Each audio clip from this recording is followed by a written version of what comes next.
निरंतर, चाहे वो नाम जप हो, चाहे वो श्रीमद् चतुरासी जी का गायन अंदर ही अंदर हो, चाहे कोई भगवत वार्ता अंदर चिंतन में आ रही हो, पर निरंतर अंतर पड़ते ही माया की ऐसी धूल अंतःकरण में जमती है कि हटाने में तो बहुत समय लगता है, लेकिन मन को मलिन करने में कोई समय नहीं लगता। उपासक निरंतरता पर ध्यान दे, चाहे थोड़ा अंतराय भले हो जाए, 10 सेकेंड 20 सेकेंड का, एक बार राधा राधा, ये बहुत अच्छे साधन की बात करते हैं। नहीं तो हमने तो ये भी कहा कि 24 घंटे में 24 मिनट जप लो, लेकिन वो प्रारंभिक, फिर कहा घंटे 2 घंटे जप लो, ये उसको लगाने का प्रोत्साहन। लेकिन बात तो बनती है निरंतर जपने से। अंत में हमारे हृदय में नाम प्रकाशित हो जाए और नाम के दर्शन श्रवण के आनंद में कब शरीर छूट गया इसका पता ही ना चले। इतना नाम में डूबे। अब वो स्वाभाविक ऐसी स्थिति आती है, अगर कभी 5 मिनट आप लोगों को आई हो कृपा से, कि अपने को शुद्ध ही नहीं, केवल नाम चल रहा है, नाम सुनाई दे रहा, नाम दिखाई दे रहा है, अपने को शुद्ध नहीं कि मैं जप रहा हूं, मतलब अपनी शुद्ध ही नहीं है, अपनी सत्ता ही नहीं रह गई। निरंतरता, अंतर्मुखता, ये बहुत लाभदायक भगवदानंद में डुबोने वाली वस्तु है। जब आप निरंतरता और आश्रय, अपने पुरुषार्थ से निरंतर भजन करने की चेष्टा और भगवद आश्रय, बहुत जोर की बात बन जाएगी। ज्यादा प्रपंच होता है, फिर ज्यादा साधन प्रपंच होता है। विरत बहुकर्मा, छठदम शील विरत बहुकर्मा, निरत निरंतर सज्जन धर्मा। निरंतर सच्चिंतन, यही सज्जन धर्म है। सच्चिंतन, राधा राधा, राम हरि कृष्ण, भगवान के जो भी नाम है, निरंतरता पकड़िए। कुछ समय आपको परेशानी पड़ेगी, चंचल मन को, मलिन मन को निरंतर प्रभु में लगाना बहुत कठिन सा लगता है, लेकिन अभ्यास में बड़ी ताकत होती है। यदि आप वैखरी से जब का अभ्यास करें तो उपांशु चलने लगेगा, और जब उपांशु में एकाग्रता करें तो देखिए मानसिक चलने लगेगा। मानसिक जब तक सिद्ध ना हो जाए तब तक मानसिक पर विश्वास ना करें, क्योंकि अभी मन भजन में लगा, फिर हट जाएगा।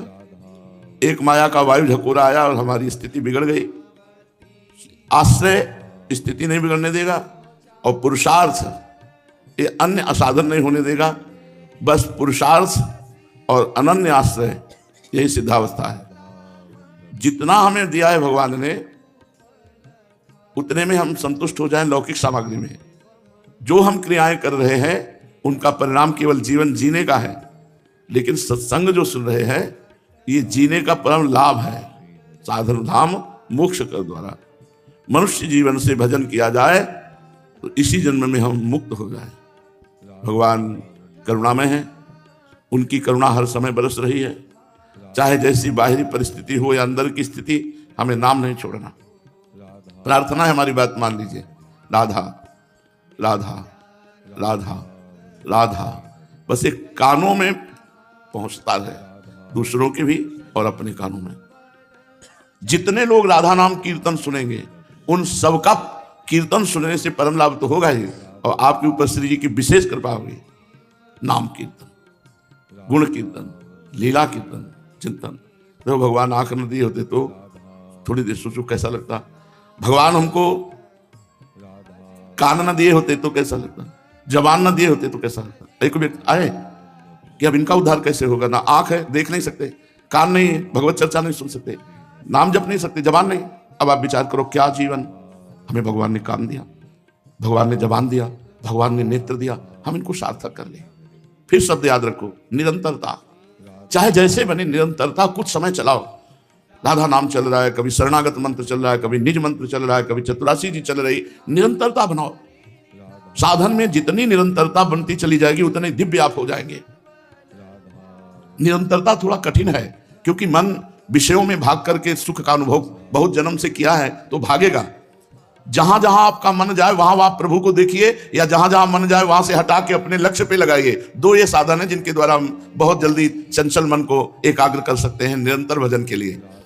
साधन को हरिभजन है कै सत्संग सहाय, मन तो चंचल सवनते या को कौन उपाय, साधन को हरिभजन है कै सत्संग सहाय। सत्संग सुनते रहो, ये तुम्हारी सहायता करेगा मन को जीतने के लिए, विषय भोगों से वैराग्य के लिए, भगवत तत्व की जिज्ञासा के लिए। इसलिए निरंतरता बहुत अमृत शब्द है। जिसके जीवन में निरंतरता आ गई भगवत मार्ग की, थोड़े दिन का भाई ये कष्ट है, इसको सह लो, आगे आनंद की ही धारा है। और जगत में थोड़ा सा सुख दिखाई देता है, आगे क्लेश ही क्लेश, अशांति ही अशांति है।